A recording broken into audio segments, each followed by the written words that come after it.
Hello, my friends, and welcome back. Thank you very much for being with me again today.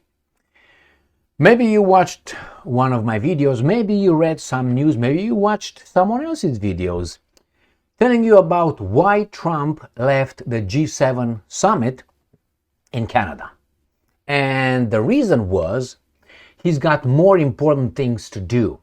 There's more important things to do, which is work for peace. That was the reasoning. Well, now we have not the real reason, maybe a secondary or, one of the reasons. That could have been one of them, which I doubt. And now we have the truth, as I said, or at least more of the truth. Patience is still a virtue. So let me show you why, according to Financial Times, Trump left early the G7 summit. And that would, I think, show a lot about a person's ability to regulate his feelings. And a man, as you know, should be an expert to regulating his feelings. I'm going to tell you about this later in this video. So let's start with this article coming from Zelenskyy Pravda, the Ukrainians first, citing Financial Times, and then Sputnik, citing again Financial Times. Here is the article from Zelenskyy Pravda. This is from Thursday, June 19th, 2025. And it says, Financial Times, Trump left G7 summit early because of Zelenskyy and Macron. Wow. So, who's in control? That means Zelensky and Macron are in control of Trump. Because if they want Trump to leave a place, they just show up. Therefore, they dictate where Trump is going to be or he ain't going to be. Remember, if you care of someone being there or not being there, he controls your behavior. Now, he was over there, Trump was over there, but he left because of Zelensky and Macron. I thought that he's friends with these guys. G7, the Western civilization, Judeo. No. Why? He was irritated with both of them. And here is the some details.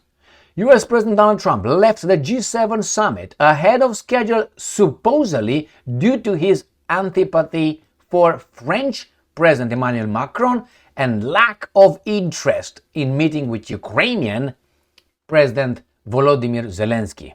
Got it? So he didn't like the French Macron and he was not interested in meeting Zelensky-Stein.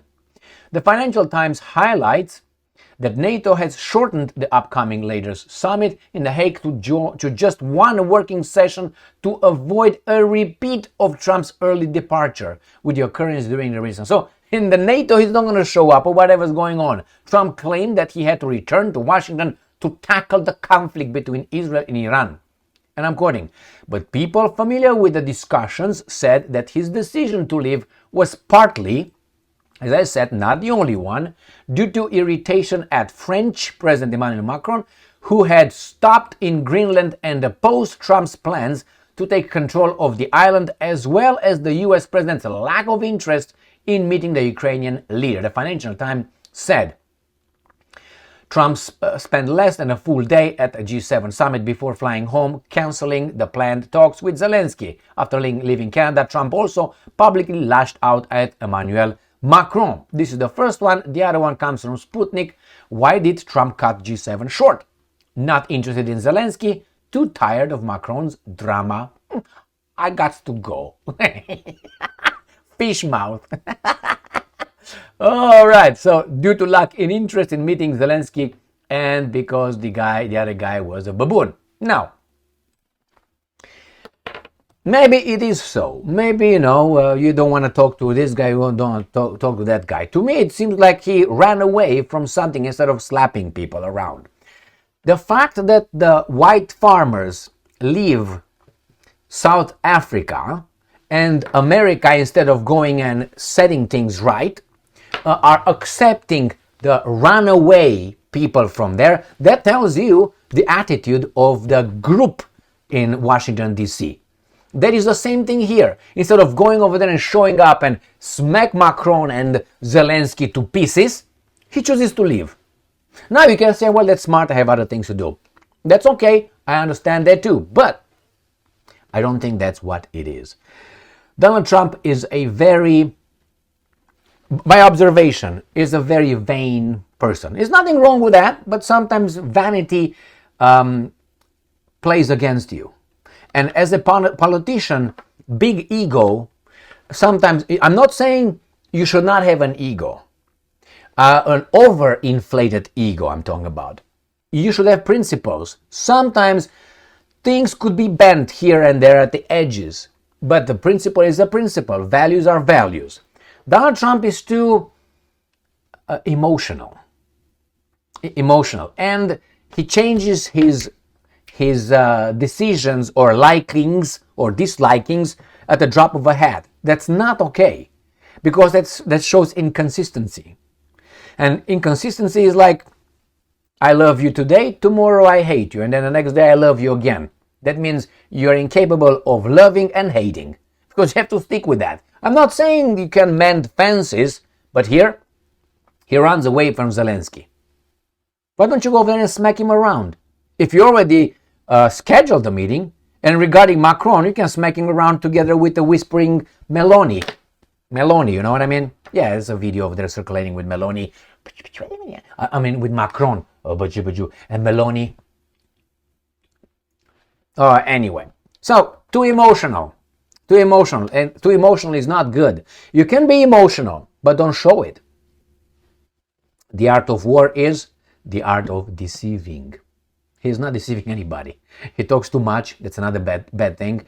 And the other thing, he shows too much emotions, and it's very easy to control a vain person, a person with a big head, big ego. Why? It's these guys are very easy to. Oh, you're so fantastic. You think so? Yeah, you're fantastic. You're the genius. It's the easiest way. You know, this kind of sweet talk works always the best to people with big heads and not that big. He's big, but not that big, and big ego. So that's why he left. So partly one of the thing. I find it. If I were be the leader, I will go over and smack. I will crack skulls. It's metaphorically speaking, crack skulls. Bam, boom, bam. Okay, that's. But he goes over there and then he runs away from Macron, 4'8", and Zelensky 3'9" height. Come on. Thank you very much for being with me again today. Stay strong, stay smart, look for the truth, and be just.